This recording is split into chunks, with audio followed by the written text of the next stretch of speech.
Hey guys, how you doing? My name is Lena and welcome to another video. Today we're going to do another tag and I'm finally up to date. Finally! But today we're going to do the Brandon Sanderson book tag. This was created by Dostoevsky in Space, or Christy Lewis. And I was tagged by the lovely Lezlie from the Nerdy Narrative, which is amazing and you should 100% check out. You know what? Let's just get into the question. It's a very complex tag, actually. It took me a while to actually just complete the prompts, to actually complete the questions. But yeah, let's just get started with this. So the first one is Brandon wrote many early novels while working as a night clerk at Provo Hotel. What book kept you reading late into the night? For this, I'm going to choose Rules for Vanishing by Kate Alice Marshall. I haven't talked about this book that much, but it's actually one of my favorites. It's a YA paranormal mystery novel that is actually fantastic.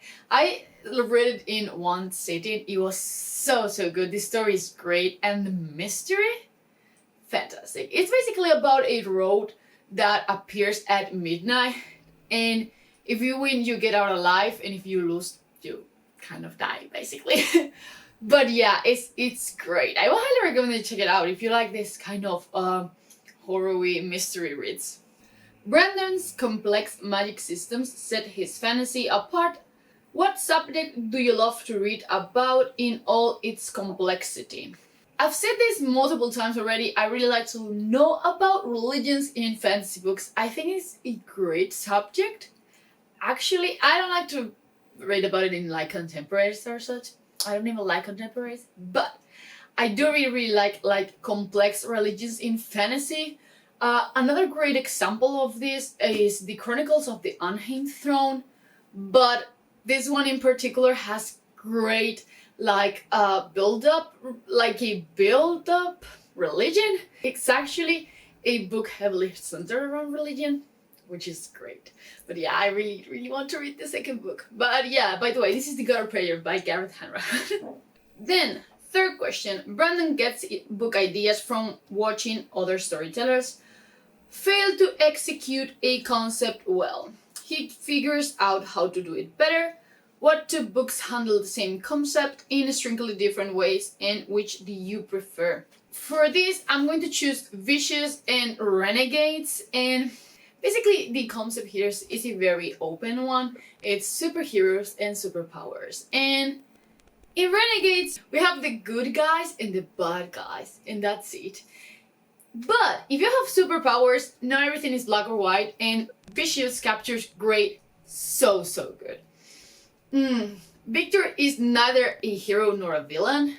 He's kind of both most of the time, especially in the second book.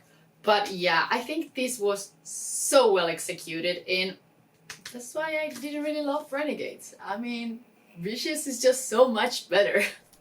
Fourth one. Child Brandon was recommending several books about dogs that die. As a result, he became a reluctant reader. Please share a formative, good or bad childhood reading experience. I don't have a really bad childhood experience about reading. I don't know. But, well, I will tell you this one. I don't know, I was 14, 13, somewhere there. It was when Twilight first came out in here, and I was reading because, as I've told you many times, I really like vampires. So when I saw it, I was just like, damn, great. So I was reading it, and this really, one of my school companions, she was a bit annoying, I won't lie to you, and she was talking to me all the time, and because I didn't want to answer her, I just told her, no, I'm just reading this book, it's just so good, I'm just so into it, I just want to read more. I wasn't really that into the book, but I just didn't want to talk to her.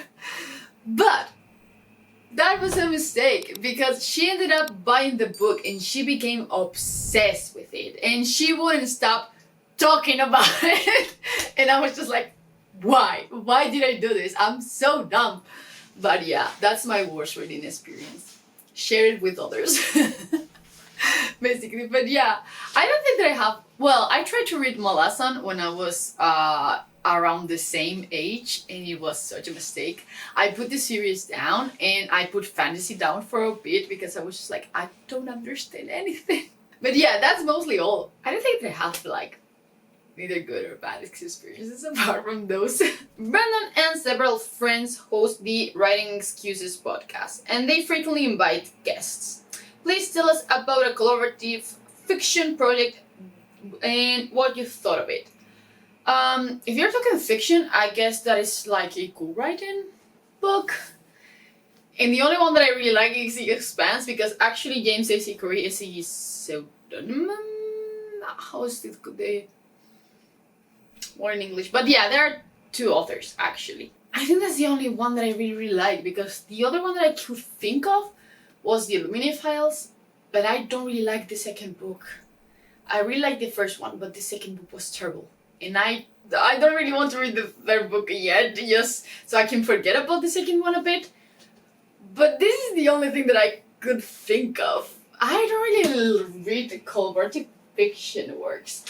But if we're talking reality, I was recommended the podcast of Emma Newman when I did the live show with Kitty G, and I've been listening to it and it's fucking great. So I would highly recommend that you check it out. I will link the link with all the episodes down below, but it's basically called Tea and Jeopardy. I think that's how you say it.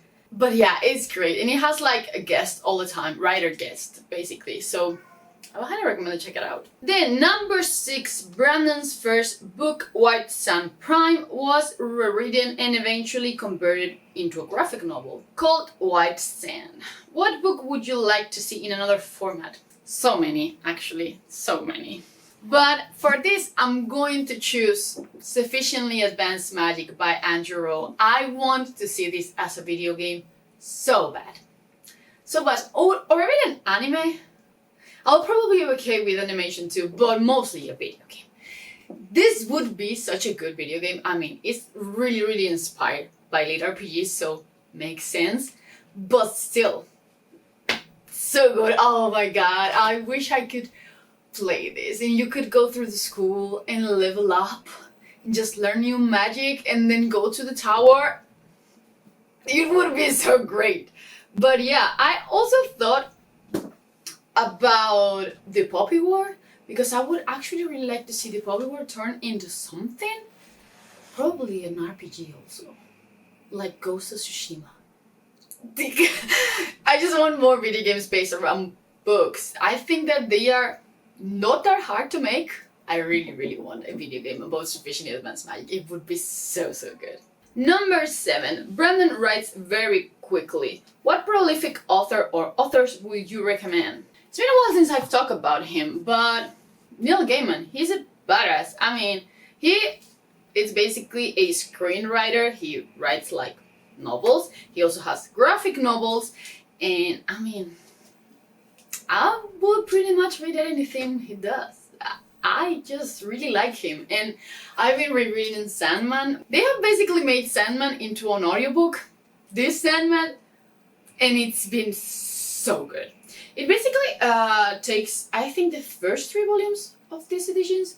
I think it's Preludes and Nocturnes, Dollhouse, and I don't know if it also has the 3rd book in it. I'm not sure, I haven't reached it yet. I'm still currently reading it, but I would highly recommend that you check out Neil Gaiman. He kind of writes more fabulism things mixed with some horror elements mostly. But so good. Neverwhere is such a... I don't know where... Wait a minute. Neverwhere is about a kind of sub-London with magical creatures. And it's great. This is the illustrated edition. I don't know if you can see anything at all. But this is the illustrated edition and it's so cool. Neil Gaiman. Neil Gaiman is great. Number 8. Brandon's Cosmere Universe books are grounded in Platonic philosophy. What book or series got you really excited about the source material? I've talked about this a couple of times already, but I'm a sucker for viruses, or, well, in this case, it's a kind of a parasite, but that doesn't matter. I'm a huge fan of medical thrillers. Could we call it that? Is that a thing? I don't know. But viruses. I love learning about new viruses. It's just a really weird hobby of mine. And we have especially the Andromeda strain, which is more scientific parasite. I also have wanderers somewhere around it. But viruses and diseases are such a cool concept to study. I know that it's a really weird time to say that. I know. But still, I really like them. It's just a really weird fetish of mine. And also, this miniseries about Ebola. I don't remember how it was called. But yeah, it's a miniseries with 6 episodes, I think, in which you have like a outbreak of Ebola in the US, I think it was. And it's great, but yeah. Viruses. I know, I'm a weird person. I just came to accept it. And if you have more recommendations for books about viruses, please let me know. I would love to read more of them. Then, second to last, number 9, Brandon loves to show multiple sides of every issue and to contrast character values. Please share a book that handles controversy well. Well, for this I'm going to choose a recent read of mine, The City We Became by N.K. Jemisin. This is more of an urban fantasy book, but really touches heavily on racism, and it's fucking great. I mean, this book is fantastic. You should probably read it in overall. But yeah, it has like more aggressive like racism and then more like microaggressions, which is like a good reflection of reality. But yeah, it's great. I would highly recommend that you check out The City We Became. So, last question. Brandon Sanderson is a writing teacher, and unlike some writing teachers, he posts his lectures online for free. What free literature resource are you grateful for?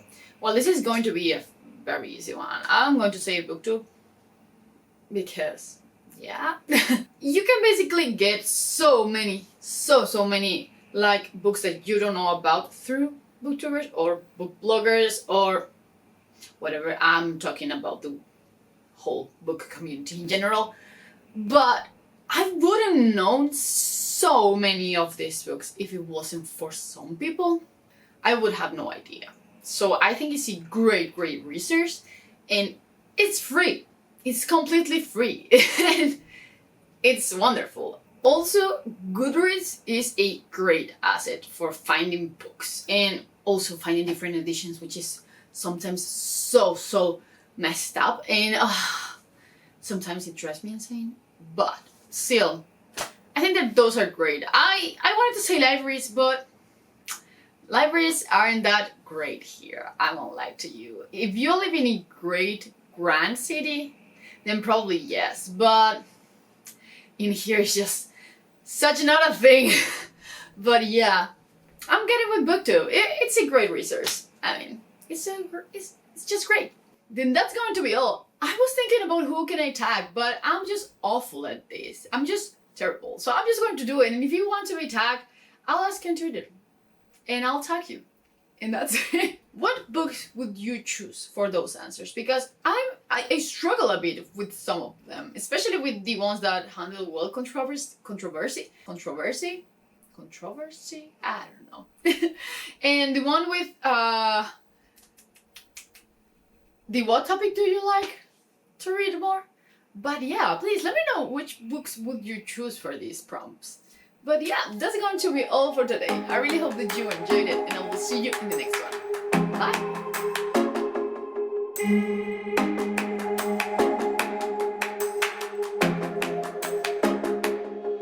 Bye!